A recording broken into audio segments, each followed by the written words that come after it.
Hello once again from Gencon. This is the Mile High Game Guys, and I'm Zach. I'm Jeff. And I'm Wes. Back with us yet again. I'm surprised. I know, they can't get rid of me. I have to sleep in the same bed as him. Yes. So. Yeah. I mean, we already got your money from you, so I'm not surprised. I'm surprised we haven't tried to kick you out yet. It's true. The check has cleared. Yes. Is this our latest Gencon recording of all time? No, I want to say we had one where we started. Like, I didn't finish it till like 3:30. Wow. Yeah. It is technically Saturday. Yes, it is. We had a late night. We have completed Shake Shack. Yes. And now we are recording. Mm-hmm. Hopefully with less than 4 distinct voices this time. Yeah, we'll see how it goes. I can't promise anything. Yeah. So today was Friday at Gencon. Day 2. 2. We did some stuff today. Yes, we We did. basically just played a lot of games. We did. Let's start with day 1. Yeah. Because we didn't talk about a couple things that we did. Correct. With Wes, who had nothing to talk about because we didn't actually talk about the things that he did with us. Yeah. Well, a lot of it was because the batteries were not fully charged, and so it was just like, I don't want these to just die. Yeah, that would be bad. Thanks, Adrian. Yeah. So add this onto the tail end of yesterday, but we went to the game library and played a couple games.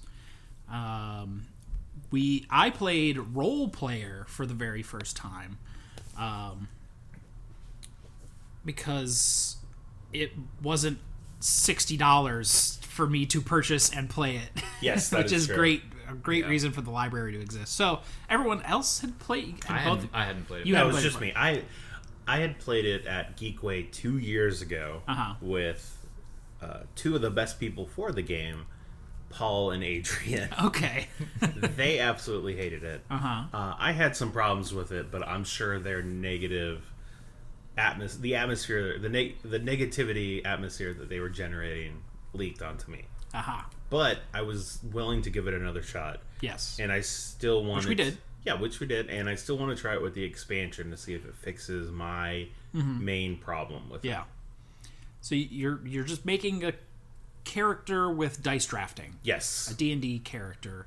I was playing as a Frogkin barbarian Riftwalker sociopath.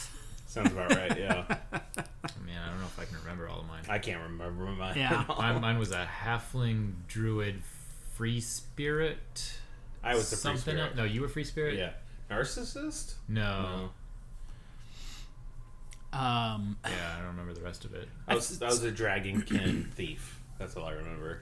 So all of our classes and races really lined up to what you would think we would be, of course. Oh, yeah. The halfling druid. Yeah. The dragonkin rogue. Yes. Or thief? Thief. I was a thief. Is thief a class in D&D? It's rogue. Okay. But it's like how, like, for there is like warrior and the barbarian. Well, those are both like core classes. Well, yeah, but Warrior isn't technically the yeah, I it's guess it's fighter now. Yeah. Well, I guess it was fighter back then too.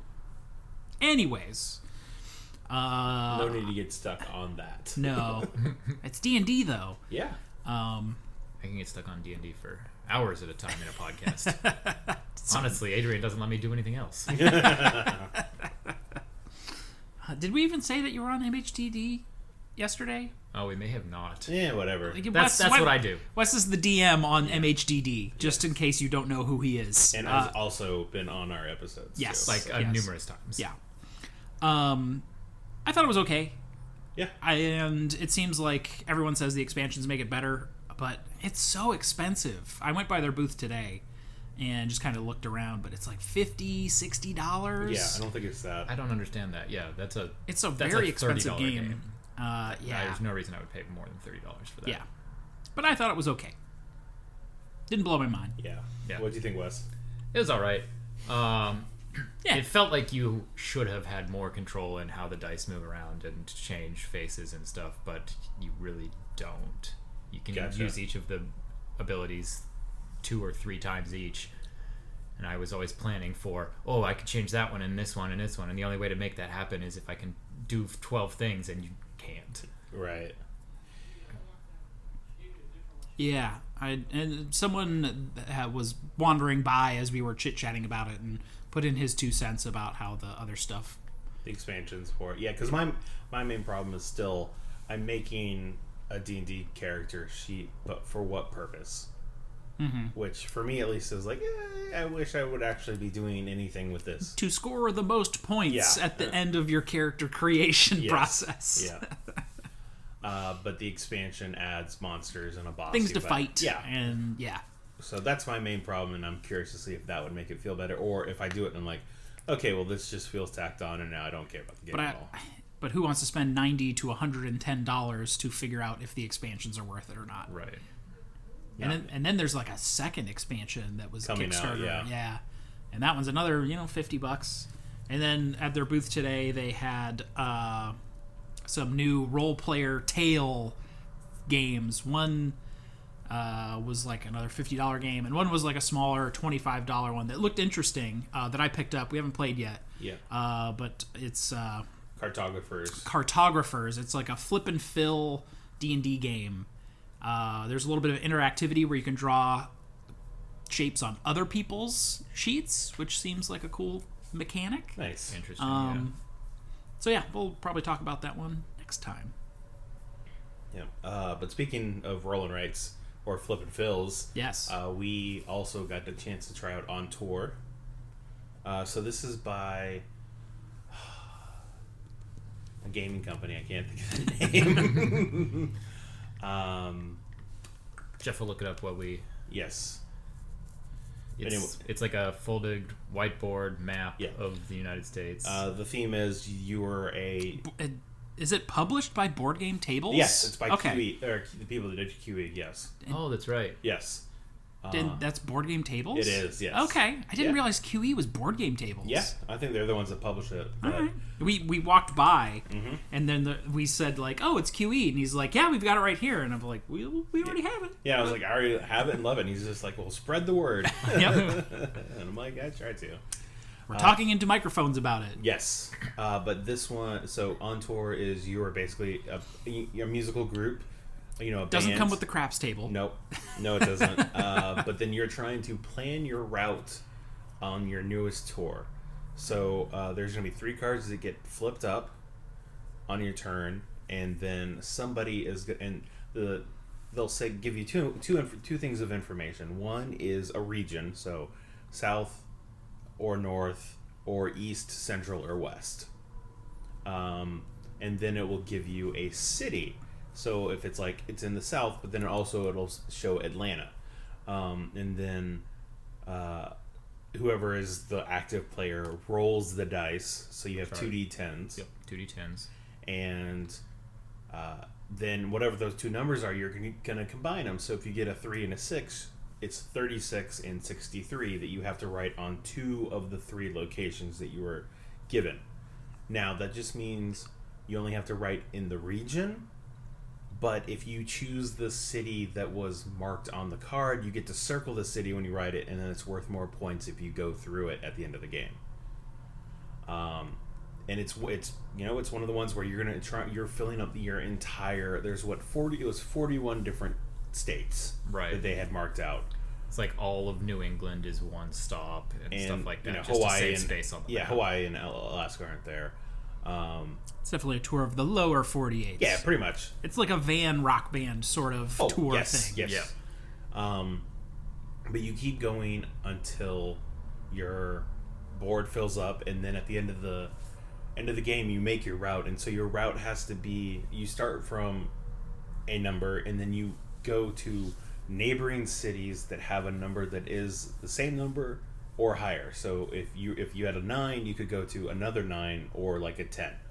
But if you were 45 and then everything to your left was in the 30s, you couldn't go that way. You would have to find another way around. And so that's throughout the game, you're trying to plan your route to hopefully connect as many cities as you can. But a lot of times you'll be like, all right, I need to connect some stuff to the north, and I keep getting stupid south cards, right? And each city only has 2 or 3 connections, so once you come in one side and you've got to get up to that 65 that's in the north, but then you can't come back through, and you have to go around, and you're planning all these ridiculous routes in order to try and connect your numbers. Yep.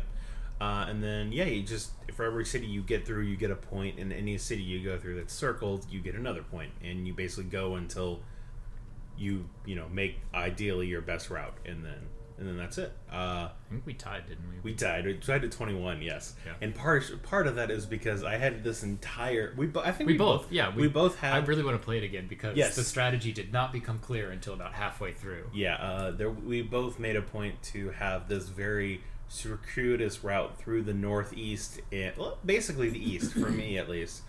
And then I realized when I was trying to draw my route that I was like, oh no, how I labeled my east going up from the southeast towards the central, I put myself in a corner that I could not. I put myself in a corner in the middle of the United States. And so I ended up going from like Florida down in the south to the southwest, and then eventually making my way up to like Oregon, and that just completely ignoring anything in the northeast. Okay. Yeah. I managed to get my tour going pretty well in the north, where there was enough zigzags that if the numbers I didn't want didn't come up, I could just shorten the route a little bit, and it ended up still working. My tour didn't go into the south at all. Like nowhere in the southwest, nothing. Yeah. It was not as long as I was hoping I was going to make it, but it's still kind of worked out. It's another one that's fun, but it was $30 because it's an overproduced game, you could say. It's all dry erase, right? It's dry erase, and like it has this like menu sort of folder like thing. Trifold. Yeah, and then it's like there's patterns on it. It's like, oh, this one is on rock, and so you have these different symbols and stuff, and it's like you could have multiple ones, like one that's rock, one that's jazz. They're big. Yeah, and they're big. Yeah. Okay. Yeah. Yeah, I just saw a picture of them. And so it plays 1 to 4 players with one pack, but you could just get up to 2 other ones, combine them all into one box, and then it can play up to 12 people. But one that's at least an MSRP that's $90, which $90 for a roll and write. Mm-mm. No. And also this box is really heavy with even 8 in there, so I couldn't imagine trying to put like 12. And it's just a lot of stuff in there. Yeah. But enjoyed it. Was fun, yeah. It was fun. I'd play it again, but I don't know. So yeah. Yeah. That was yesterday. That was yesterday. That was 2 days ago, that technically. was 2 days ago. Yeah. We only played Role Player at the library? Yes. I think that was it, yeah. Okay. Yeah. Yeah. Yeah. On to Saturday. Friday. Saturday is today. Yeah. Friday is the day we're talking about. Yeah. The first thing we did was park and walk to the convention center. And Paul, a friend of the show, Bullshit Paul, finally decided to pull the trigger on the Gigalion at Kingdom Death Monster, which is actually some new content and a whole new box set. I don't remember how much we talked about it yesterday. But basically, it's we did talk about Kingdom Death for quite some time. I don't think we talked about Gigalion specifically. But I took a bunch of pictures and everything. I put them up on our Slack of kind of what the booth looks like and sort of what you get when you go through the line. And they have everything displayed in the cases and stuff. And so I actually got to see finally what the fuck the Gigalion was, because the only way to do that is to wait in line to go into the booth, and then you can see what content is actually there, because they have it all very nicely displayed. Yeah. So it's like 4 pre-made survivors with pre-printed armor grids, and then a special fight, and then after that you can unlock it for your like campaign. Right. So it's the first time they've ever done a vignette like this. And then they released the like Echoes of Death, which are sets of 4 survivors with some special item cards and stuff, and like stress cards or something, or strain cards they're called. and then those will have like certain objectives. If you get them, will unlock stuff. So Paul wanted those as well after I was halfway in line. Yeah, and there are 2 series of them, and each of them were like $60. Yeah, so. And $75 for the Giga Lion. So just a light $195.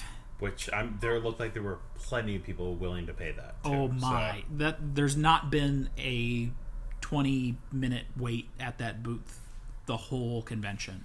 Yeah. And the only thing they've sold out so far is just the art prints, which CJ wanted to see if I could grab him some, but unfortunately they were already sold out. Yeah. Or I gladly would have, because I'm going driving back through Chicago anyways. So I got to walk in the booth and check out stuff. Got some bags. Kingdom Death bags. Yeah. And then you guys were doing stuff while I was standing in line. Yeah. What did we... Oh, I ended up going by the Fantasy Flight line again just to see it, because I was a little annoyed that I didn't get Final Hour when we were in line for an hour and a half. Yeah. Or however long it was. And then a long time. Yeah. And then so I looked and I saw the line was like, I don't know, 2 rows down instead of the 12. Right? It was all the way through, like snaked back and forth, and then down the hallway. Yes. And this was like, it was not. No, it was not. And then but I also I double checked before I got in line, and there was like, oh yeah, a lot of Keys to Forge stuff is going on. All the Star Wars clone set like came out, and then everybody immediately bought it. And some other stuff, but Final Hour was available. Dead of Night was sold out. So good we did do it yesterday. It's good we did do the it. Arkham expansion. Yes. Yeah. So Arkham 3rd edition expansion. Yeah. Yep. Do not regret then standing in line for the hour now. Not even one letter. Not even one letter.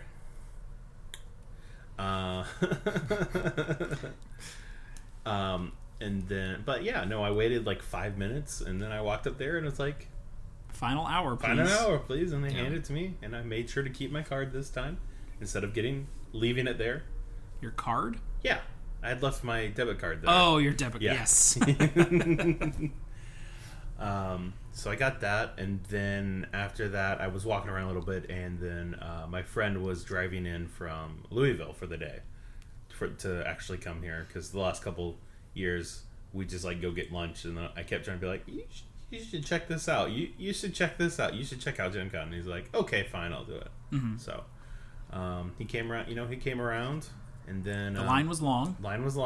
And we're like, well, we were planning on getting lunch after I got this badge with you, so let's just go get lunch now. Yeah. So we went to the standard Kilroy, the gold standard. Yep. I feel the badge lines have been crazy long this year.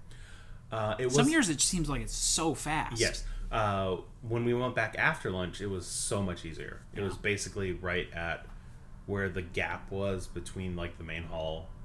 Oh yeah, that's not bad at all. That's basically where it was. So it took like 15 minutes this time. So a lot of the one-day people I think come Friday or Saturday. Exactly, and that's why I was like, I was expecting them to have gotten there a little bit earlier, but I was like, we'll go to lunch and then we'll come back, get the badge. It'll be a lot better, which it was. But coming back from lunch was the meeting with Academy Games. Yeah. Academy Games, they have the One Small Step Kickstarter going on right now, and then they've got they had the big one, Agents of Mayhem, last year. Oh yeah. That's a whole story, huh? That's the Saints Row thing, right? Yeah. And then they have like a war game series, Conflict of Heroes. The 3rd edition's coming out next week. They had that there. And then they're going to be doing Stellaris Legacy here in the future. So I talked to Gunter at the booth, and Uwe. Uwe gave me an overview of Conflict of Heroes before he realized I was there for a meeting at 2:00. I was just standing there like looking and stuff. Yeah. Conflict of Heroes looks really cool. It's like a war game. Like hex bases, and then like facings, and a lot of tiles of tanks and infantry, and then like armored die versus unarmored. Just kind of the quick once over. And I was, it seems like a pretty cool war game, and it's one of their like top ranked games. Oh, cool. As well. And then 3rd edition, of course. And they spent a lot of time doing like a solo AI version. And I guess one of their hobbies is to just run like a PC AI version and just make them fight each other.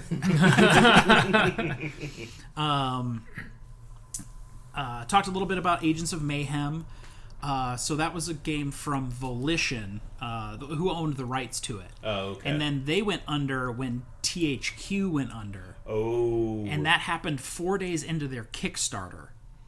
Shit. When that whole thing went under. So the people that owned the license were like going out of business. And so it was like Nordic Games bought all the THQ license stuff up. And by the time that got all cleared up, they were all on board with Agents of Mayhem, the board game. They were like, oh, this looks awesome. No, just keep going, doing what you're doing. But when they had the Kickstarter was happening, they lost like a ton of backers just from like, oh, it's going under, the licensors aren't going to be there anymore. But it ended up working okay. They had all the box sets and stuff there. It has not missed any Saints Row flair in any way, shape, or form. Johnny Gat's in the game. Nice.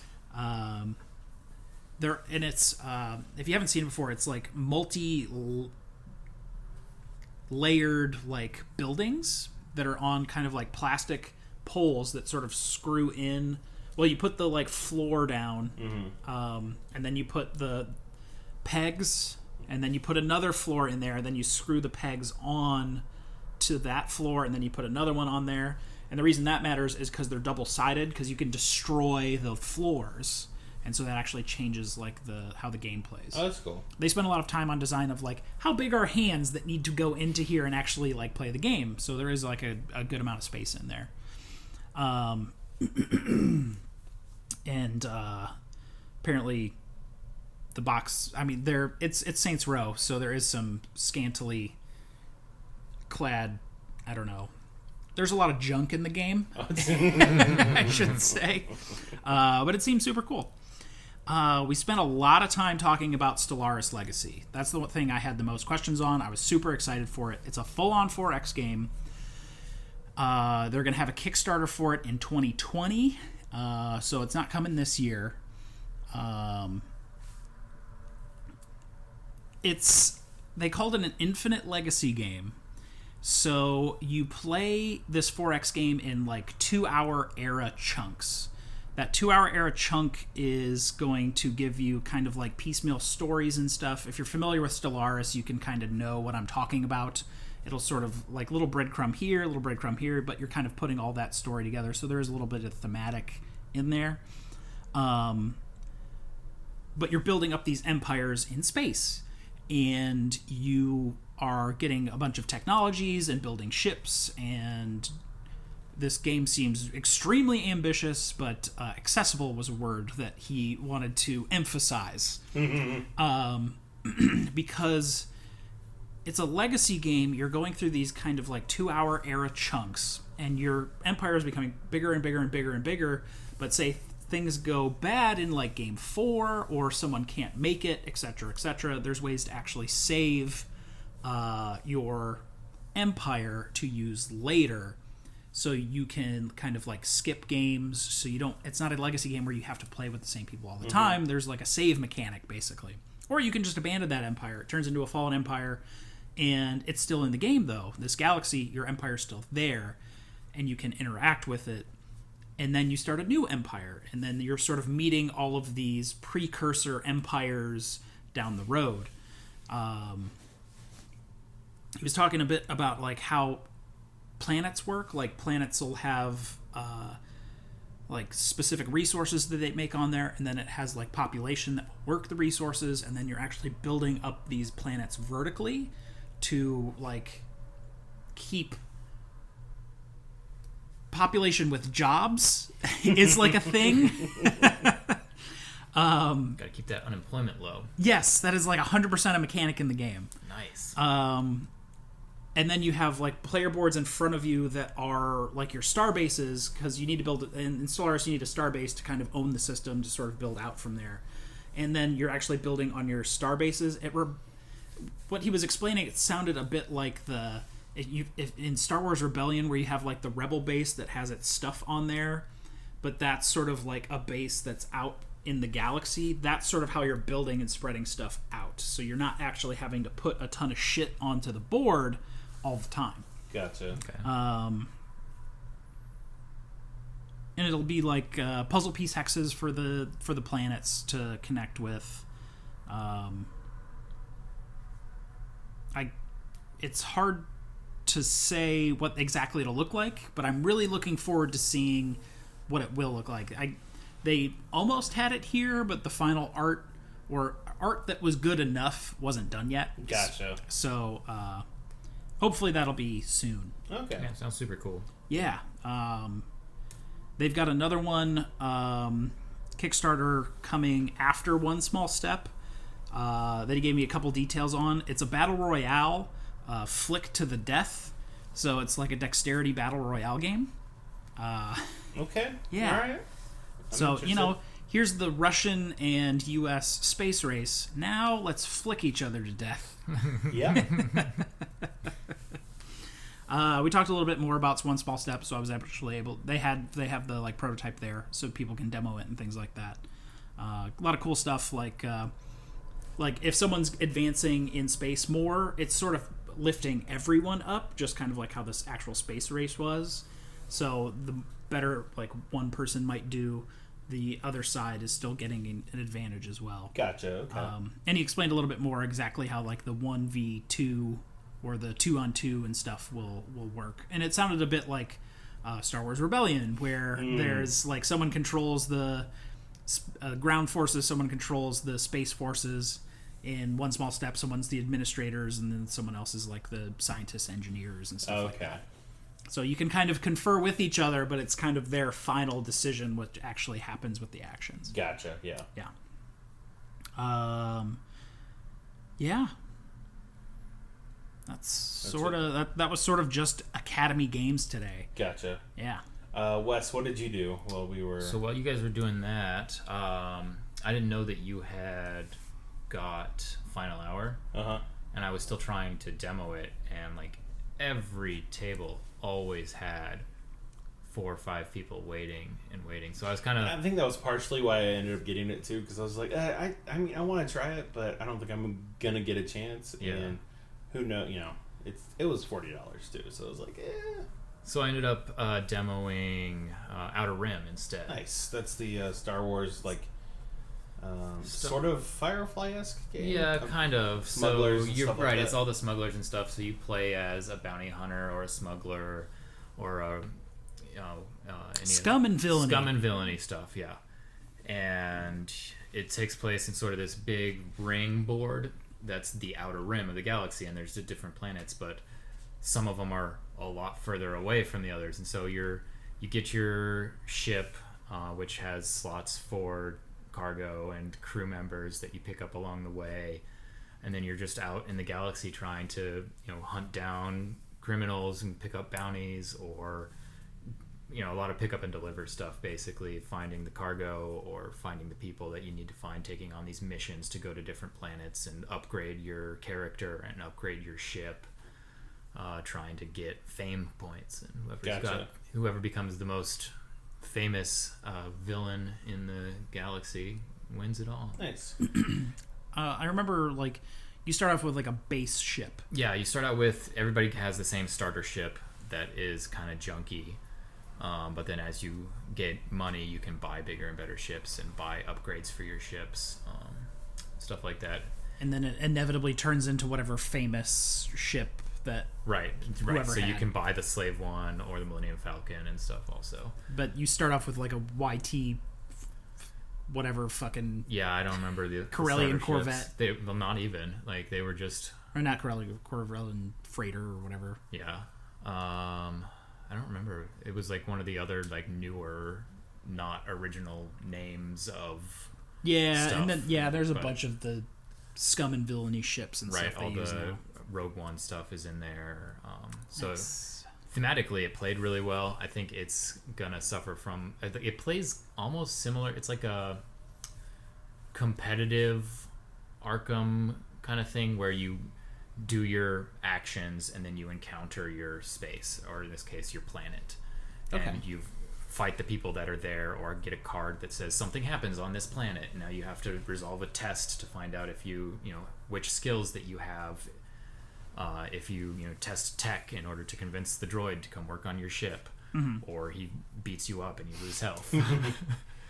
So I think it's going to suffer from the same kind of problems that like Arkham suffers from, is that just out of the box there's not enough cards, and if you play it 2 or 3 times, you're going to have all of the same encounters over and over again. Okay.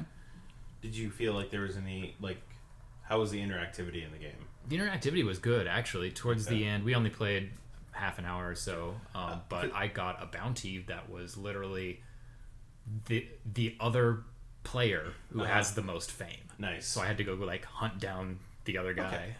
Because that was always a little bit of a worry for me, was like, okay, like you're out doing stuff like that, but is it everyone's just sort of doing their own thing, and then whoever does the best at the end, or are you actually like, can you? It sounds like you can. To you an extent. Can, yeah. Yeah, you can choose to just blow up each other's ships if you want to. Okay. But as far as the actual missions and stuff goes, I think that's more the exception than the rule. Gotcha. It can just be a lot of passing each other in the night, being like, all right, I'm going to go to Mon Calamari and discover this ancient temple. Okay, well, bye. I'm going to go to the huts and deliver this bounty. Which, it's not to say that's a bad thing or anything. Hell, we played a game today that was sort of that same sort of thing. So, And then I went and saw... I was just walking by and saw Tokyo Highway, and I was like, oh yeah, Tokyo Highway, and they had a bunch of other games.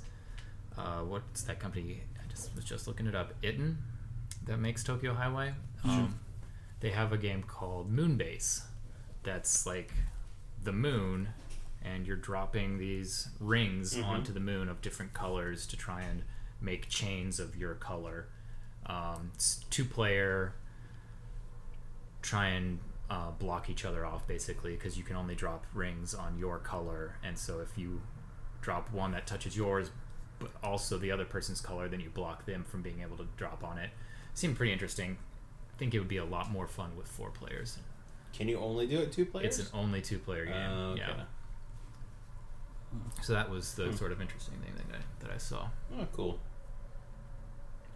For me, while I was doing that, I was showing my friend the con, specifically the vendor hall, and I did a lot of just wandering the vendor hall and looking at so the first thing, most of what I did. The first thing I wanted to do is like when we got in there, like his girlfriend likes bananagrams a lot, so she like, he saw there's like a bananagrams booth thing, and he was like, oh, we should go check that out. I was like, all right, we'll do that later, but there's like, first I want to show you what the hobby can be. So the first thing, like, we walked towards Kingdom Death, obviously. But while doing that, we stopped at the Wormwood booth to look at their $15,000 gaming table. Wow. They make such beautiful stuff too. I mean, it's amazing.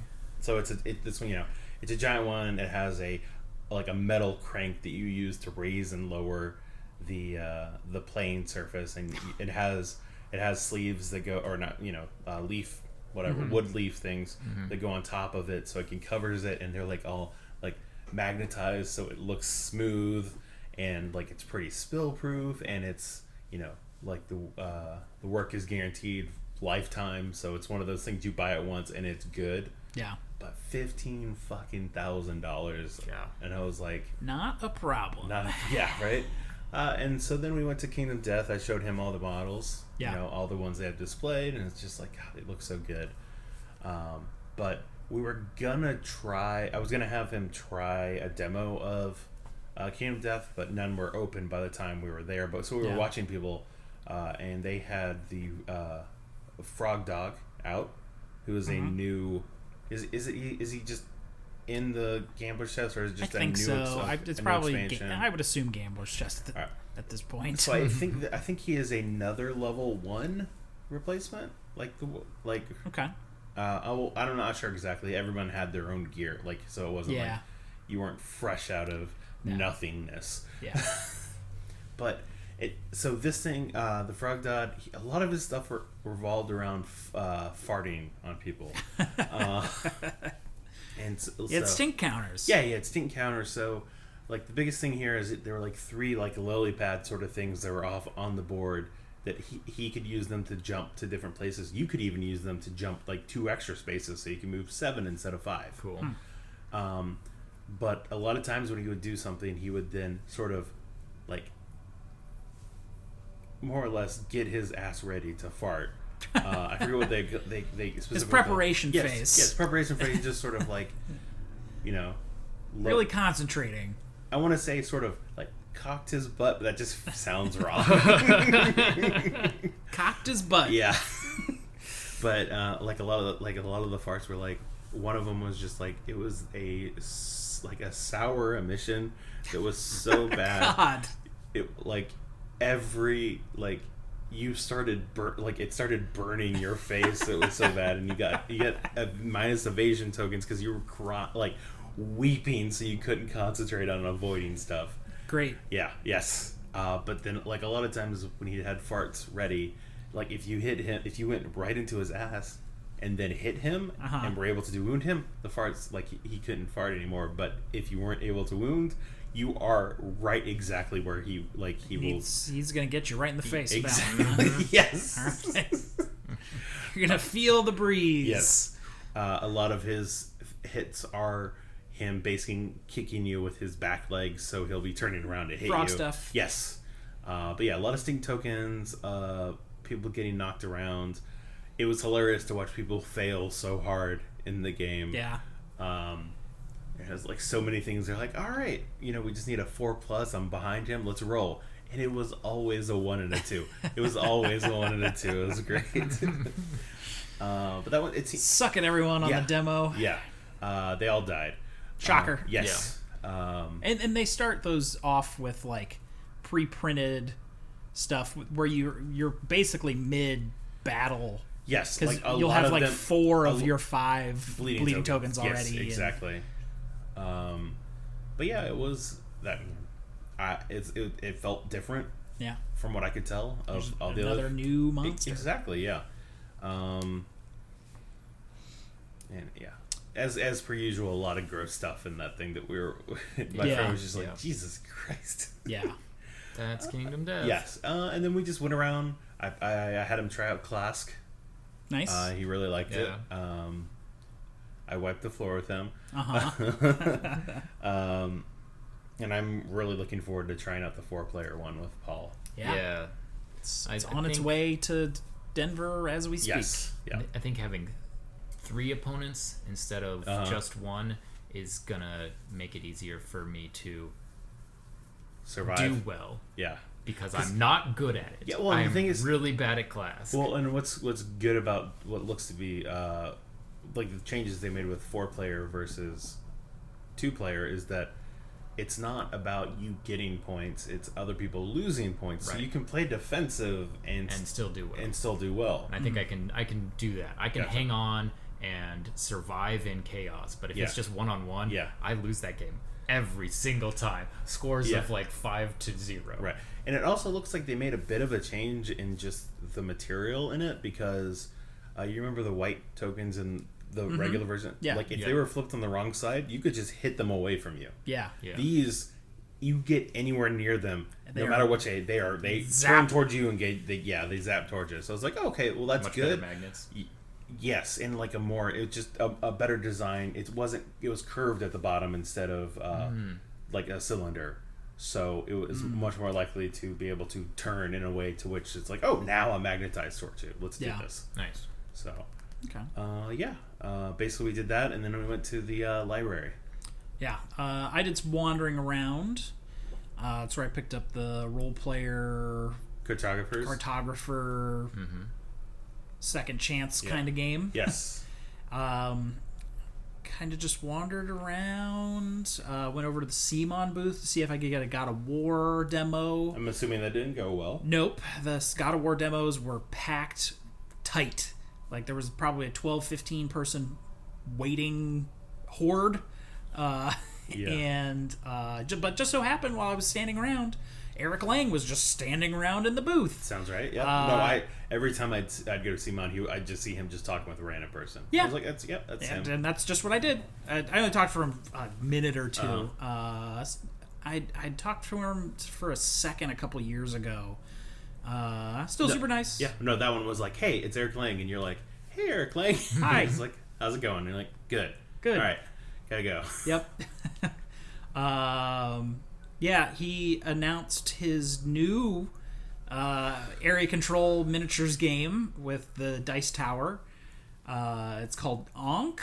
It's Egyptian themed. Ooh, okay. All right. So that will be your next big Eric Lane miniature Kickstarter coming sometime near you. Sounds right. Yeah, they have all the models and stuff up there. That was what was covered when we were over there yesterday. Gotcha. So Ankh is coming. Okay. Egypt. Nice. Instead of Japan. Yep. Or the Viking peoples. Yes. They were showing off in a private booth the... What was it called? Like the digital zombicide map sort of app game thing. Yeah, I saw that. Yeah. I walked by that and I saw people playing in it, but it was... It's like a private room, but then there's also windows that you can see from like the walkway. So you can't hear anything, but you can just sort of see. Yeah. And when I walked by today, there was like 20 people in that fucking room like doing video and just like everyone that all had all the same shirt on. It was super weird. Like those Waluigis that we saw. Oh, God, yeah. There's a horde of Waluigis at Gencon. Running amok. There's like 6 or 8 of them. They all have markered on mustaches, and they are all in purple Waluigi costumes. It's got the hats and everything. It's yeah, great. they full on. Yep. Waluigi going on. Yep. I don't think I did anything else in the con hall except kind of wander around, look at it. Oh, I went over and looked at the Shovel Knight game from the I saw that. Panda Yeah, Cult. yeah. Oh, the one that they canceled? The one they canceled. They still had it there, and it was pretty packed. My friend Mark knows some guys from there, so I was just chatting with them about it. I guess they're going to relaunch in like 2 weeks. Gotcha. Yeah. What was the reason for the cancel then? They didn't explain the exact reason for the cancel. It was probably just they weren't hitting goals, and now they're going to split it off between like a miniature version and like a standee version. That always goes well. Yeah. And I say that sarcastically. The game seems neat though. It's sort of like a scrolling like tile system Gotcha. where you're fighting monsters, and the minis look good. Yeah. And I probably saw like another 9 or 10 other cool, awesome things, and just I've forgotten them at this point. That sounds right. Yeah. Yeah. There's just so much. Yeah. I tried out the... On Mars is here. It is, yes. And my friend, we were passing it, and like we saw that the booth was open to like try it out if we wanted to. Yeah. And I was like, do you want to try it? And he's just like, I don't know, maybe. And I was just like, well, That's a yes. it's like you can't get it here, and you won't probably won't be able to get it for a while, and it costs like $100, and it's a heavier game. And he's just like, okay, we can pass. And I was like, all right, that sounds about right. I didn't know they were doing a Surviving Mars expansion for it. Was that a Gen Con thing? I don't know. I didn't see that. Yeah, so. like Surviving Mars is the game that I was like, On Mars kind of reminded me of, and that's a PC game. Yeah. And now there's going to be a Surviving Mars expansion for On Mars. Yeah. Okay. It's just something I had noticed. Gotcha. Anyway, I got to try out Yixia Academy, Hanamikoji. Hanamikoji. I forget what the actual name is, but I bought it for my friend because I was like, he has always been asking me about like 2-player games and stuff, and I was just like, this is my favorite one, so I'm gonna get you the sweet anime dude version. Yeah, pretty much. The card quality isn't great. It was a lot flimsier than I was expecting. It wasn't the worst that I've seen, but it was definitely especially out noticeable. of like a tarot size card. Yeah, exactly. And then it also came with this 4-piece cardboard cutout like thing that you put together that then becomes like the sort of town area, and then like the 7 dudes. I have no idea what it's for. I can't tell. Is it like the first player marker? Is it like something that's supposed to hold something? I don't know. they don't reference it at all in the rulebook, from what I can tell. And I was just like, what is going on with this thing? But otherwise, it plays exactly the same. So, and as per usual, I introduced the game to somebody. I beat them, and they are like, man, I want to try that again now that I know the strategy. And then so we play, and then they beat me. Okay. Yeah. Then we went to, like I said, then we went to the library to play some more games. We got there a little earlier. We got there like 4 something. Yeah. My leg was done. Yeah. I wanted to sit down because I kept trying to like get into demos, and then I'd stand around and wait, and then move on, and then stand around and wait, and then move on. Yeah. So you gave your leg hope, and then you just had to Yes, walk away. exactly. It is like, come on, man. I can't ever forget the worst game I've played at Gencon so far. Yes. The one standing demo I did play. So it's Borderlands, Tiny Tina's Tea Party. It is a retheme of like some robot game. So it's like a claptrap with a class. So there's like a gentleman, there's like a Western dude, there's like a pirate. And they all have themed hat, right arm, left arm, and like rollerball foot part, leg part. The game is you have 5 cards, and you can play like an action card, and then you can play like a peace card, but you don't have to win, you have to have all of your pieces that are themed for you. And there's a couple wilds in there that help with this. But when you play a part, you don't have to play a part just on you, you can play a part on someone else. So if you have like a really crappy part, well, if you have a part that they don't need, you just play it on them. Then the action cards were like draw 7, take a part that you can want, and you can play it, or you can put it into your hand. But if someone plays a part on you, it's like you can't just replace the part. You have to get the card that lets you take the part off, and then you can put on a part you need. But the card that lets you take a piece off can do it to yours, it can do it to someone else's. So if someone else is getting close, you can just take one of their good parts off.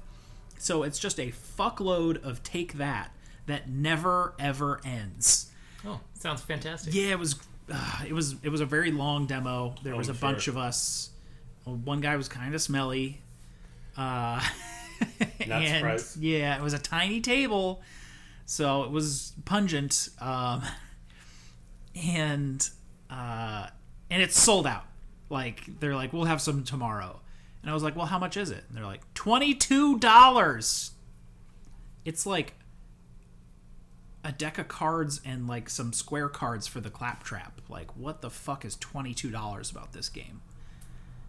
It was, and the card quality was pretty not great either. That Borderlands license though, someone's getting paid. Yes. Yeah. Yeah, that was just like take that the game and fuck you. Ugh.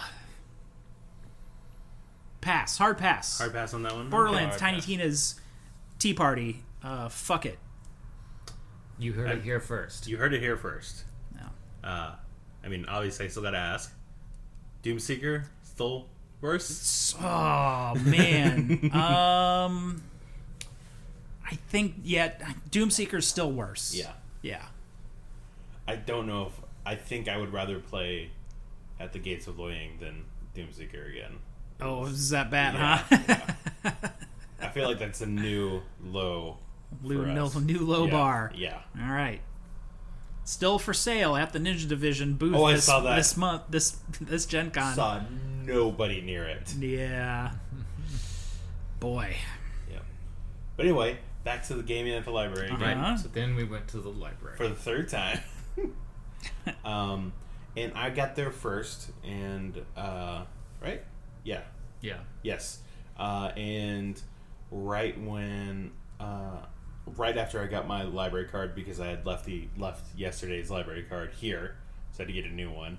I turned, and the previous day Jeff was like, I wonder if they have Western Legends here, and like we didn't see any. And then when I turned to look at things, up there at the top one of the things was Western Legends, and so I was like, immediately grab and then check out, and then Jeff was getting in, and then I was just like, Jeff.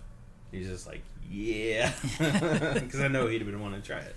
Yeah, for a while. Yeah, and so we, all four of us, us three, and then my friend Ryan, we went and we played a game. We played a short game, but we played a game of Western Legends. Yeah, the short game's like 15 points. Yeah, 15 and long points. game points 30 points. I think it was 15, 20, and 25.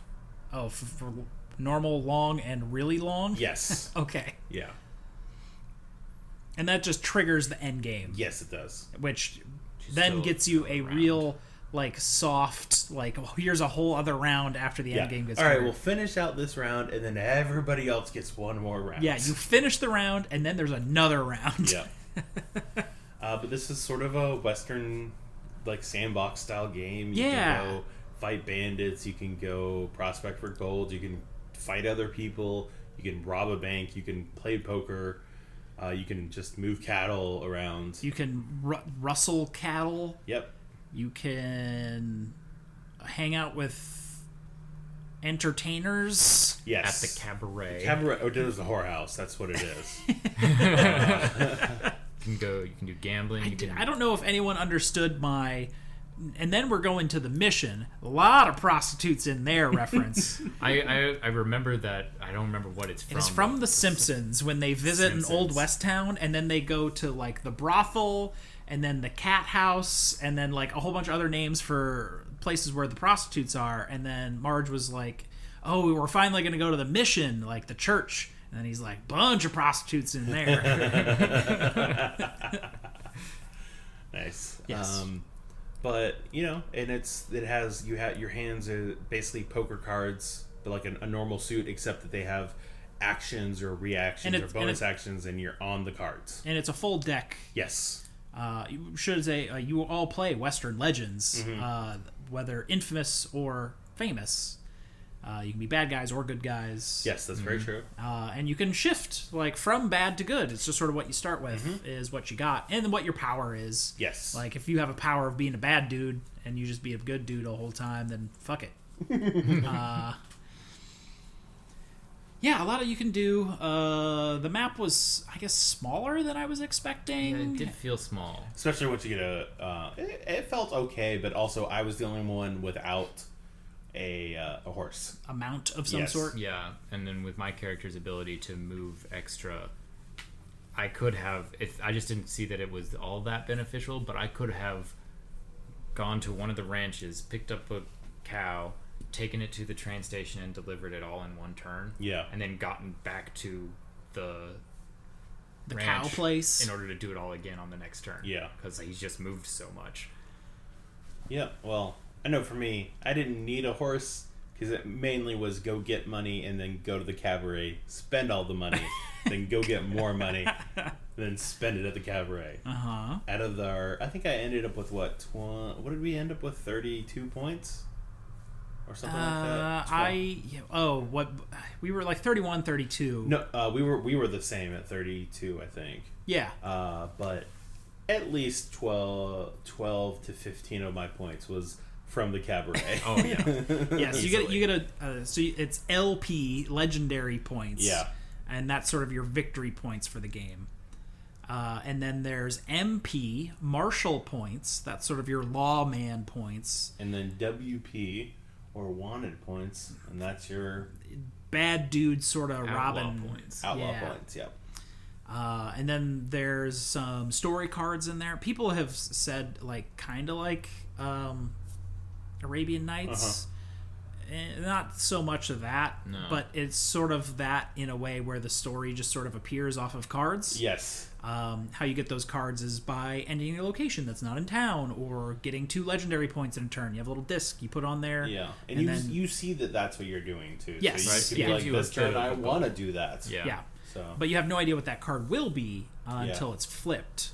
But they were almost usually always good. Except for the ones that are like, let's get rid of all the bandits when Zach wants to go attack a bandit. Well, it's usually, it does something good for you, and then bandits happen and the sheriff moves around. And, yeah. Which, if you're me, who's like 2 turns before the end, is like, I haven't taken a stance on whether I want to be good or evil or not. I'll just start being evil. Oh, fuck, the sheriff! Oh, God, what am I doing? Yeah, there's a sheriff NPC that sort of can move around neutral with certain cards. Yeah. Well, because if you're a good guy, you can get the legendary points, and then you'll get some at the end of the game. But if you're a wanted person, you get legendary points at the end of each round. Yeah, which can really stack up. But the sheriff is going to chase after you. Other people can arrest you if they are good. Yep. So and a lot of those poker cards are like manacles and various this or that.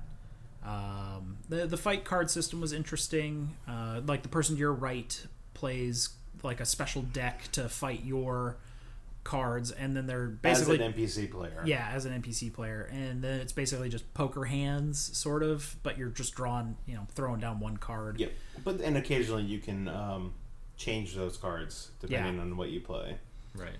I was Wyatt Earp. At one point, I had upgraded my horse and my revolver. It was the straight 6-shooter, and Dancer was the horse. My ability was whenever I shoot someone in the face, I get an extra act. Well, the first time I shoot someone in the face, I get an extra action. So you did that a lot. I did. I circumnavigated the board almost at one point, just riding by real fast and blasting people in the face. Because you don't need an action to fight. You just sort of stop. To fight NPCs. To fight NPCs. Right, you ride into their square, and then they attack you. Yes. And thanks. Bam! It was self-defense, I swear. Right on to the next one. Hey, partner. Bam! Right on to the next one. Bam! You bastard. I almost hit the last square of the 9 squares of the Marshall track, but the fucking fight card Wes got was just like, you can't take Marshall points for for shooting that man in the face.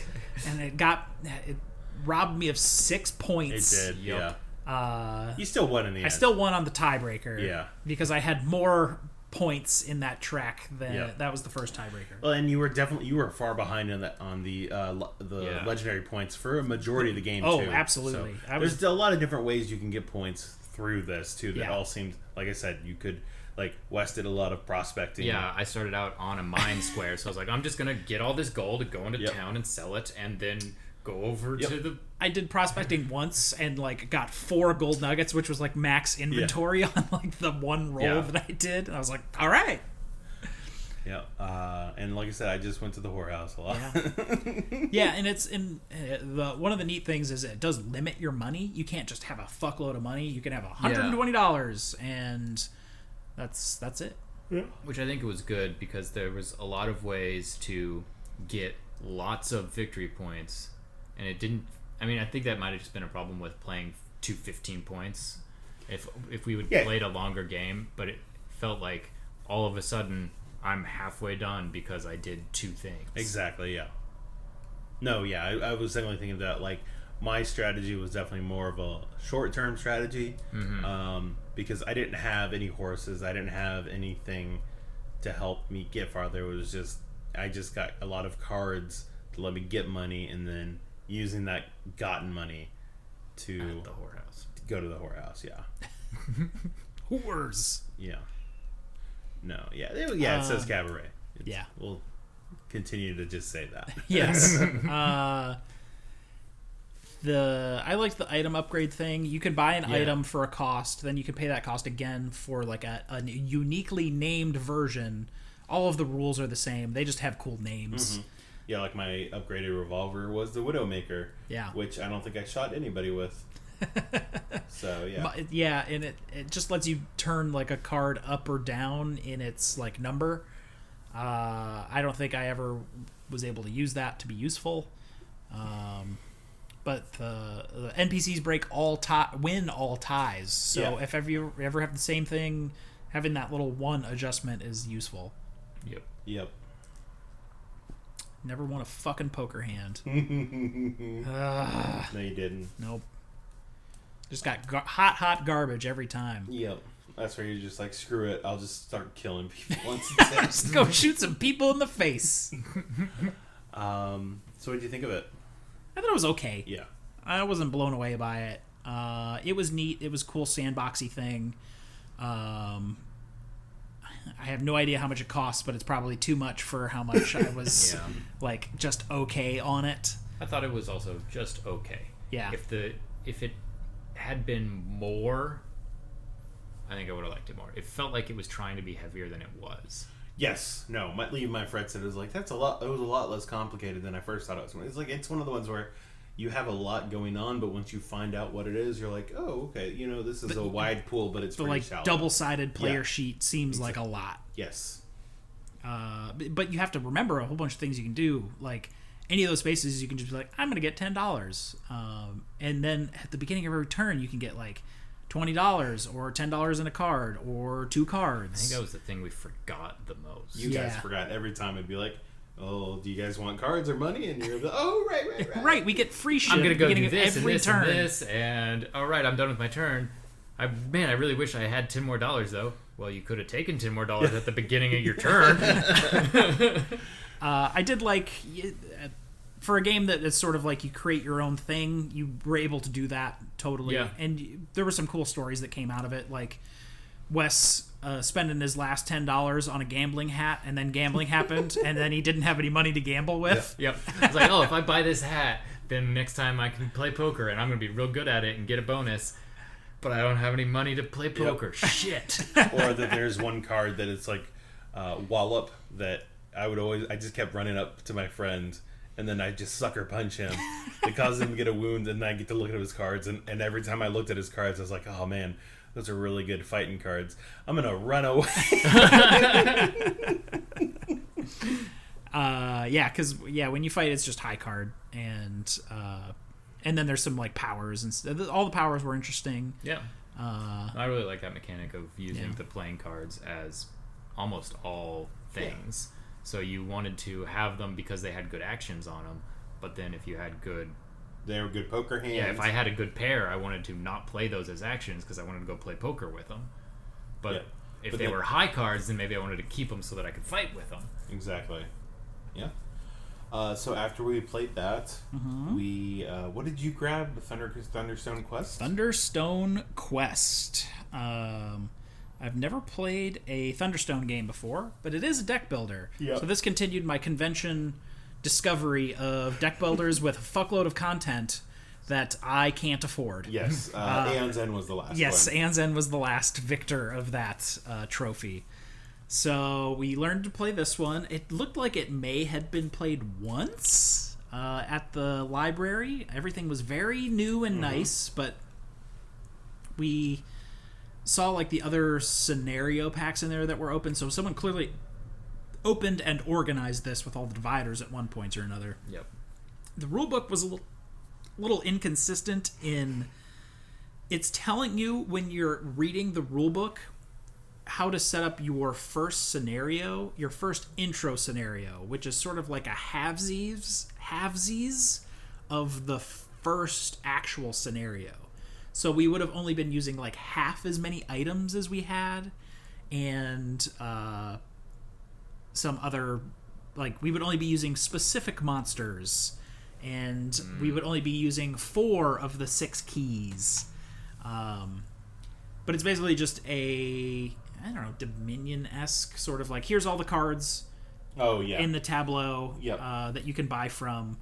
But then it has like the 4 different classes that can level up. It's all about gaining experience. It's all about going into this dungeon versus this like village phase, and you go to one or the other. Unless you have a lamp, then you can do the village, and then you can go kill a giant rat that lets you just fucking boom, like turn an adventurer into a level 1 hero. Yeah, which I thought was really cool. Yeah, because you're not upgrading yourself or anything like that. No. It's like your team that's with you. Yeah. Your party, and so you'll have like regular adventurers that you can be like, oh, now this person's a warrior, or now they're a paladin, and that gives them special abilities, and then you can actually upgrade those further along. Yeah. Right, you're not just buying new people for your deck, but you're taking the cards that you have and making them better. Yeah. Like you trash them out of the game and get a better version of it for your deck. Yeah. Your adventurer turns into a dwarf. And then you have some like standard cards. So the village is cool because it has some spots. There's like a spot to buy like special items. There's a spot to make when you level up heroes in the village, you can do it twice. One that lets you heal more. And then one where you can buy some of the like treasures which are like unique and very powerful but expensive cards. So that was neat that you could kind of get a better version of a lot of different actions. But then you could always buy one card, heal 1 damage, and that was about it. And upgrade one. And upgrade a hero. Yep. Everyone sort of went their own routes, except you two did it a lot better than your friend who was trying to follow you guys. Yeah. You guys both went like heavy rogues. Yeah. And had I noticed like the dungeon was what it was, the dungeon is kind of like these big square tiles that you put. There's like 3 levels, and then there's 3 levels of monsters that get harder as the deeper it goes. It also gets darker the deeper it goes, and you actually need light sources, and that comes from cards and items. And some of the rooms do extra damage, or you have to have some other thing that fucks you up as you go through.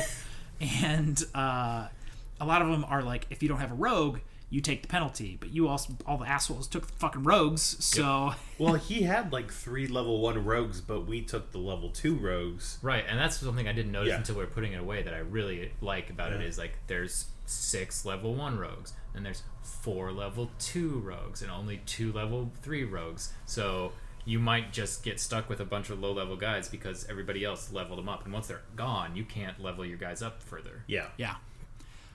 Everything has its same like purchase cost, and certain cards have purchase power, but it didn't seem like anything. There was no like coin in the game. It was just shit made money happen. Yes. Right. It wasn't like you just had money cards. There was no gems or jewels or anything that was worth anything. Right. Almost all of your guys, all of your cards gave you money. Yeah. But it wasn't there was a card that was just money. No. So that was interesting. I really liked it. Everything was kind of... You can only ever buy one item... Oh, you can only ever buy one card. So that was kind of like a hard thing to get. Like, you can upgrade once a turn. Mm-hmm. And when you're in deck builders, you're used to upgrading like... I have 10 money. I'm gonna buy this thing that's 3, this thing that's 3, this thing that's 4, and I'm gonna put all these into my deck, and now my deck's that much powerful. But in this game, it's like the most expensive thing in that like purchase area was like the fireball for 7. I think it was 8. 8. But yeah, still. And then like other stuff was like 5, and then 3, and then 3, and then 2, and they all had good powers, but it would have been nice to have a little speedier upgrade curve on like the item stuff. Yeah. Especially because a lot of things have auto cull in this. When you upgrade your adventurer to a hero, adventurer is gone. Whenever you buy an item, the little daggers you start with, you can just cull out whenever you bought like another item. The monsters were interesting. They had like a armor mechanic versus melee or versus magic. Yes, like that made them a little tougher. Yeah. To start with, that sort of fucked us because we couldn't actually kill any of the big stuff. But that's what there's like an infinite monster in there, kind of like Clank. Yep. Where you can just go and kill it, and you get a free adventurer upgrade to a level 1 hero. So that was nice. That was a nice way to speed the game up, because if it didn't have that, and all you could do was use your wonderful Thunderstone shards or whatever the fuck experience things, you would need like 3 every time you wanted to go from like a 0 to a 1. 2. 2. Yeah, it's 2 for the first It's upgrade. the printed cost, which is 0 plus 2. So, it was a little long. Yeah, definitely. It was a learning game. Yeah. And we had to go through the rules. And the setup took longer than it should have. Right. Yeah.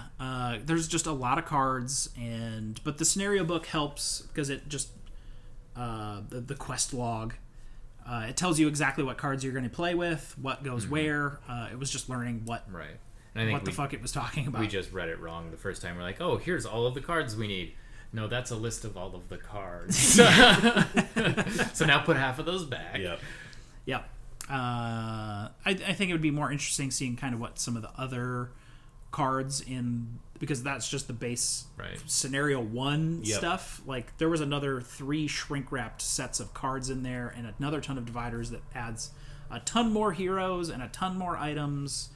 But overall, I thought it was fine. Yeah, I really liked it. I think it was Zach fucking annihilated us. Oh yeah, definitely. Yeah, I did. What did you get, like 72 points? So my friend had 35 points after he counted, and I looked at, he told me that, and so I was like, okay, and I looked down at my Thunderstones, which are basically victory points that you can just get from beating monsters. Yeah, it's your experience basically. But you also have to use those to upgrade your hero. So there's a little bit of it's a currency, which I think is an interesting dynamic that you get to a point where you don't want to spend experience to upgrade your guys anymore, or spend money to buy new things because you just want the victory points. Yeah, because the cards that you have, they have victory. Some will have victory points on them. Right, your deck is powerful enough now. You don't need to make it better. You just go kill things. Yeah, but I looked at the amount of Thunderstones I had, and I was like, well, that looks like 36 to your 35 total, and and then I think both your deck by itself outscored him, and then your Thunderstone by itself outscored him. Either way, I was like, you take away half my points, I'm still beating you. But no, it's still fun, is because like the treasure cards, they have like, there were some in there that were like, you get powerful. You get 3 Thunderstones and that's it, or 2 and a food. But other ones are like, hey, you get this one guy that's pretty strong, and then he's also worth 2 Thunderstones at the end of the game, plus 1 for every other treasure you have. So that guy was worth 7 points to me at the end, because I was just like, well, I have him, I should get some treasures. So a lot of times when I had 10 points, I was just like, I'm just going to buy another treasure. Yeah. I enjoyed it. I'd be curious to see what other, because like you said, there's a lot of stuff we didn't use. Yeah, I'd like to see how some of the other scenarios play. It's interesting to see deck builders that aren't the exact same. Yeah. That aren't just the same thing, but just with a different flavor. It's like, hey, because like I usually don't care about fantasy stuff, but I like the upgraded mechanic. I like that you're actually fighting stuff, but then also like if you take wounds, you have to go back to the village to heal. Yeah, the wound mechanic was really cool, because the you can take, it was like 6 or 8 or something like that. But the more wounds you take, the less in it as in a deck builder. You it's like draw 5, and then it's the next person's turn. But the more wounds you take, the less cards you can draw up to, so your maximum hand size goes down the more wounds you take. Right. So you stay in the dungeon fighting monsters. Now my hand is less powerful, and I can't fight more powerful monsters because I'm only drawing 3 cards. You can't buy powerful things too, so you have to be like, once I start getting wounds, maybe try and find a way to get healed. Right, or I'm going to be spending 3 turns in town at the temple just to heal up. Yeah, and that's why there's a cleric that has like the hero power that lets you heal. Yeah. I liked how so you build a dungeon. It was like 2 column, like 2 by 3 of unique rooms, and then a wilderness like rectangle at the top. And you start at the top, and you actually move your hero through the levels. Because you need to pass through specific rooms, because certain ones will make you have to discard gear or take damage depending if like what monster was there. So your path through the dungeon actually mattered. So it wasn't just like, I'm going to go to the level 3 monster thing and kill it. Yeah. I'm going to shoot it in the face. Yes. So after we played that, well, while you were getting that set up, I was looking for another game. Yes. And I was just like... You picked... Well, so what I saw it, and I was like, okay, I came back, and I was like, all right, I found a super bullshit game I want to play. You've got to tell me that you're in before, and then you go like, yeah, I guess. Of course. And then my friend's just like, well, what game is it? And I'm like, that's not what I asked. No, that wasn't the answer you could be allowed to say. I was like, are you in or not? And he ended up having to leave anyway. So it worked out well, but I saw they had a copy of Mall Madness. Was that what it was called? I believe so. Yeah. This is a game from 1989. I believe this copy in Slash Edition was. Yes. Yep. And it was an electronic game about a shopping spree. Yes. I need to get in this mall. I need to blow a fuckload of money. I'm out of money. I got to go get money from the bank. Yeah. Now I'm going to spend more. Now I need to go back to the bank. Yeah. Now everyone's forced to go back to the bank and get more money. And now we go and we shop more. Yeah. Well, When the best part was the stupid computer voice, the voice of the mall. Yes. That told you what you did. So not only is it feels like roll to resolve, or like roll to move, except it's 100% roll and move. But you don't even get to choose the roll. It's a digital random fucking roll and move. You hit a button and it just is like, all right, blue, move 4, or blue, move 11, or blue, go to the bathroom, or blue, go to the parking lot, and you're just like, God damn it. Yeah. On the very first turn, so it starts out, the game starts out as with, it tells you there's a clearance at this store, so the prices are all down, so you want to go there and buy things there, and there's a sale at this store and a sale at that store. And you have a player sheet that's a map of the mall, and it's prices for everything, and the goal of the game is to buy 6 items and leave the mall. Yep. If you want to play the long game, you can buy 10 items and leave the mall. So on the very first turn, all of the sales were on the very opposite side of the mall from my character. So I was like, all right, whatever. So I moved. I got pretty decent movement. Got about halfway across the mall towards the things. Next movement, green. Go back to your car. You forgot your lights on in the parking lot. And it felt like the whole game, the little computer voice was out to get me. Well, that's because like when you finally go to a store to buy something, like normal price, so say it was like a camcorder, it was like $100, and the sale is like $50, and then the clearance is like $25. So obviously it's a big difference. Yeah. But you go there, we all start with the same amount of money. Yes. And then you have a bank card that you slide. Everyone has a bank card. Yep. That you slide into the electronic thing, and it'll go like, hey, you can, like, cha-ching, I believe is but it's not a cash register noise. No. It's clearly a man going ka-ching. Ka-ching. Yeah. in a recording. They couldn't even get the fucking register noise. Yeah. But occasionally he won't say that. He'll say, oh, you guess what? You have a special sale. So instead of paying $100, you only have to pay $50, or you got a special clearance, so it's $25. But if it's already on clearance, yeah, if it's already on clearance, and he's like, hey, you got it on a special sale. Now you have to pay more. The actual sale price. And I also be like, hey, you have to pay $5 more for this. Or just like, man, this line's really long. Come back later. Yeah, or we're out of stock. We're out of stock. Uh-huh. So you could go into the room and it's like, oh, I can't even buy this. Right. Yep. And then some movement will be like, hey, you get to move 3 and move a friend to the pizza, or like, and so, or ice cream, or bathroom, or anywhere. Yeah. Or move them anywhere. Yeah, or you meet up with your friends in the bank, and so everybody has to go there. So the bank is, you go there and you put your card in on the banking side, and it's like, hey, you withdrew $50, $75, it's random, or $100, and it's random. Yeah. I liked when I had gone back to the bank to get more money, and then I had one turn, and then everyone got pulled back to the bank, so I immediately got to take even more money out of the bank. Because usually when you get money from the bank, you can't get more money out until you buy something. Yeah. So you can't just like spend your first 4 turns and be like, bank.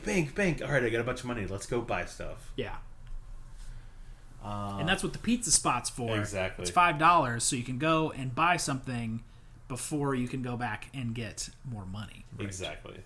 But yeah, Jeff ended up winning that one by about 1 turn. Literally 1 turn. Yeah. And yeah. So. Mostly because I had to get dragged to the bathroom after I had gotten my last one. Yeah. And then it was like, move 3. I was like, you motherfuckers. Move 7, you bastards. Well, I would have won if not that for like 2 turns. 2 out of 3 of my turns right before that, they were out of stock.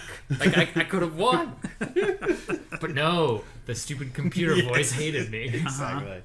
I'd have to say that whoever did the like computer piece of this did it very well. Yeah, in 1989. Yeah, like the way that you even select who's playing is it sort of says, so there's like a repeat button, like a start the game button, and then like you're like end your move and then start the move of the next player, and it sort of says hi and then the colors, and then whoever's color is playing you hit when after it says it, so it knows like which colors are playing, and you're just sort of hitting that button to just make, and it knows to like ignore whatever the color. Yeah. It was pretty impressive. Yeah. For roll and move game. A roll and move mall shopping madness game. Yeah. It was enjoyable. Like, we were all, like, because none of us obviously weren't taking it seriously. No. I feel like we were able to enjoy ourselves playing it. So Yeah, no, I had fun. For some reason, the jewelry store was like the cheapest place in the mall. Right. Not the pet store with its exotic parrot for $200. I bought an exotic parrot on sale for only $100. Yeah. Whereas Could've I gotten paid an full clearance. price for a necklace at Yeah. like You know, $25. I forgot to actually look and see all of the things I finally bought. Oh, yeah. Well, it's good you didn't buy that parrot on clearance, because a clearance parrot, I don't know about that. It's going to come back dead. Yeah. Yeah. This parrot is deceased. Cease to be. Well, it's on clearance. Yeah. Yeah. So we played that. And The best thing I've ever seen, it was a live version of that. Oh, nice. They were coming, it was like in front of a big crowd, and they were clearly going to do the skit, and he was like, "This parrot's dead." And he's like, "Yeah, it is. Here's your money back." And then that was the end of the skit. Nice. But yeah, we played that, and so we put it back, and then we played one final game. Yes. The One ga- final game. It was in that last hour of playing, the final hour, someone would say, we played Final Hour, Yeah. which is a new Arkham Files game. And this one is a very specific time period and place. It's in Miskatonic University. Yep. And it's an hour before everything is completely fucked. Yes. Or think like they just turned the ritual. They just started the ritual. The ritual to start the end of the world just finished, but you still have a chance to stop it. Yes. We were confused about the setup of the game, and it's got a weird like priority mechanic that I've not seen in a Fantasy Flight game before. Yeah. Well, because first of all, it's a Arkham horror game that doesn't use dice to resolve No things dice. or a bag. Yeah. There's no randomization or anything. No. Well, there's the monster bucket, but right, that's about yeah. it. Yeah. I mean, there's the decks get shuffled and stuff, but there's no random results for No. things. No dice. No dice, no mythos bag, none of that. It's you get 2 hits, kill 2 things. Yep. Boom. Done. Doing damage. Their health is right there. Yep. It's doing damage to you. Suck it. Mm-hmm. So what happens on this one is, like you said, we're trying to disrupt a ritual. There are 5 different symbols, technically 10 different symbols, but it's two copies 5 of different 5. symbols, Yes. 2 of each. Yes, that's what I meant. It's almost 3 o'clock in the morning. It's so- fine. It's after 3 o'clock in the morning. Oh, is it now? It sure is. Wow. Oh, great. But it's also only 1 Denver time. Yep. So. Everything's fine. Yeah. Everything's fine.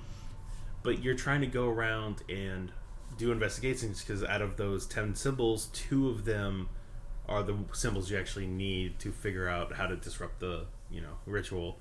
And there are a bunch of board spots out, like different buildings that you can go to try and investigate them. Yeah, each location has a clue at it, and you don't have to pass a test in order to uncover the thing. You just, if your action card says you get to investigate, you just flip one of those clues over, and hey, we know that the hidden ones are not stars or aren't moons or whatever. But the interesting thing for choosing it is everybody has their own unique cards that are unique to your player, your different character. Yeah, and then there's 5 of those, and then there's 2 copies of each. Yes. But there's a deck of priority cards that you draw from, and There's 30 of them? there are they're 30 of numbered them, 1 1 to to 30, and they have different symbols on them. And basically, There's 6 of each symbol? yes. Yeah. And so what happens is 6 times 5 is 30. the math checks out. Yep. Even now, I can tell you that math checks out. Great. But for this, you are going to...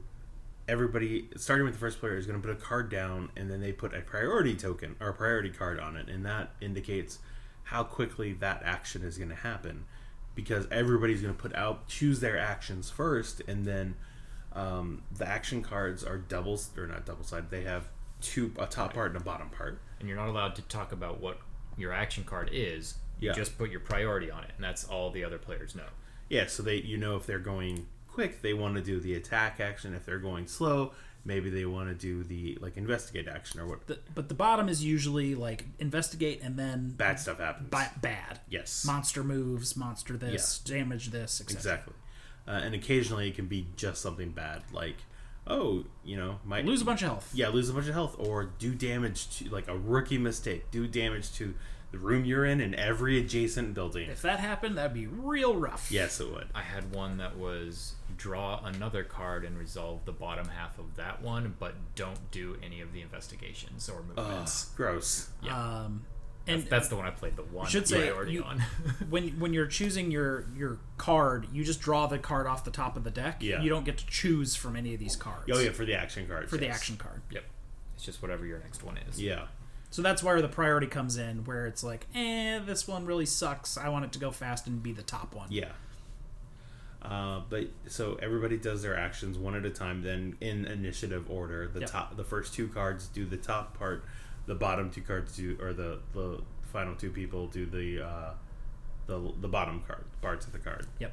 And then the monsters, usually if you are doing a lot of the bottom parts of the cards will activate monsters, and those monsters will either move to other buildings to take up space, or they will attack people. They'll do damage to people if they're at that building, or the really annoying ones, they will just start destroying the building they're in, and then that means less spaces for monsters to go in. Yeah, because if a monster all buildings are like 2 to 4 spaces, and a monster tries to go into a building and it's full, either because it's damaged or it's just full of monsters, it just goes to the next one. So you could be like, you could have one try and move in, and it ends up skipping 6 spaces worth of stuff. Yeah, and they're all like blue and red. Different arrows showing which direction the monsters will be moving. Yeah, and it's like blue goes a different path than red, so and then, it's not just like a giant train of fuck. Yeah, and all the buildings are color-coded and numbered, so you kind of do them in order. Thankfully, if a monster moves into another later numbered building, they won't activate again. Yeah, they can only just activate that one time, so you can't really chain a nightmare. Exactly. But the whole point is that you have the ritual site building that you're trying to protect, because as soon as all the other buildings get knocked down and the monsters move around, if your ritual site building gets full of monsters, you lose the game. Mm-hmm. So you have to have somebody setting up roadblocks so that monsters can't get into it, killing them when they do get in, because once they're in, they don't move out. There's a lot of ways to lose the game, as is all Arkham games. Yeah. So that didn't change at all. No, and only one way to win. Yes, but at the end of each... And even if you fuck that up, you lose. That's true. So at the end of each round, so the priority cards have symbols on them, and as you whittle down what you think the symbols are, eventually you can ask your partners, are you ready? I'm ready. And that means you're ready to try and decipher or disrupt the ritual. But that's all you can say is, I'm ready or I am not. Yeah, you can't be like, I don't know, I've got a star, so maybe. Yeah. Or no. No. Just say, based on my cards, yes or no.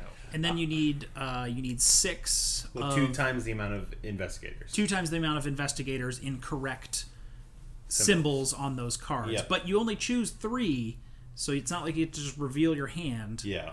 And then the one thing I had been concerned about at the very beginning is like, well, what if there's like 2 of the same symbol? Then there's only 6 cards you could possibly have. You would have to have all of them. But they even made a rule for that. If they are ever the same symbol, that symbol is doubled. So you would only really need in our game 3 instead of 6, of that card, which we would have been able to do. Yep. Yeah. So I thought that was smart. Yeah. And then if you say no, then it's the Elder God does the reckoning or the reckoning happens, which so is bad. On those priority cards, it seems a little random. It's not just like the faster ones. Yeah, I thought it was like the low ones would have more and the high ones wouldn't. They have these little weird triangle-y eyeball symbols on them that you add them all up at the end of the round after you've done all your cards, and there's a number system on every ancient one of like 1 through 7 plus, and like things get worse and worse and worse the more of those there are. You do play them. And that resets each round, too. That does reset each round, but like if you had 7 I don't think we could have hit 7. You no, could- yeah, you we can. 2, because we can do and 8. like 1. Yeah. But We never got more than 5 though, which was good. Yes. Because 6 was real bad. I don't think we ever got more than 4. 4, because Yeah. the 5 to But- 6 was bad, and the 7 was real bad. So we did Cthulhu. Cthulhu was said to be the intro one. Yeah, that was the recommended if it's your first play. And then we played it on normal. There's like little gates where like the monsters spawn and stuff like that. But his like 3-4 was it does some damage or something, but then you play with your priority cards face down, so we had no idea what initiative people were playing.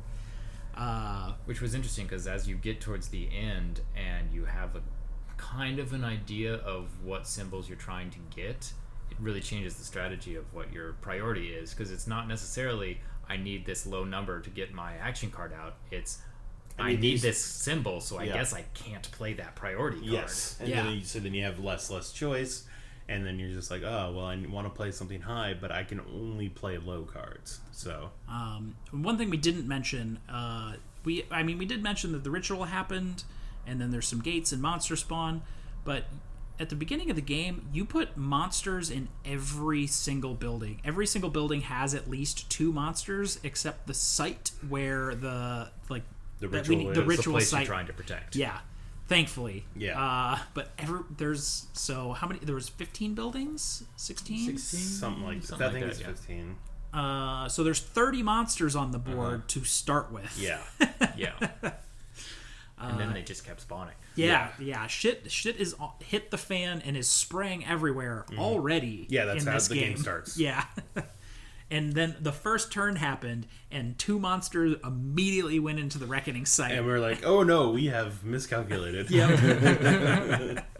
So it was definitely like pedal to the metal. Yeah. Minute 1. Yeah. It was a little weird.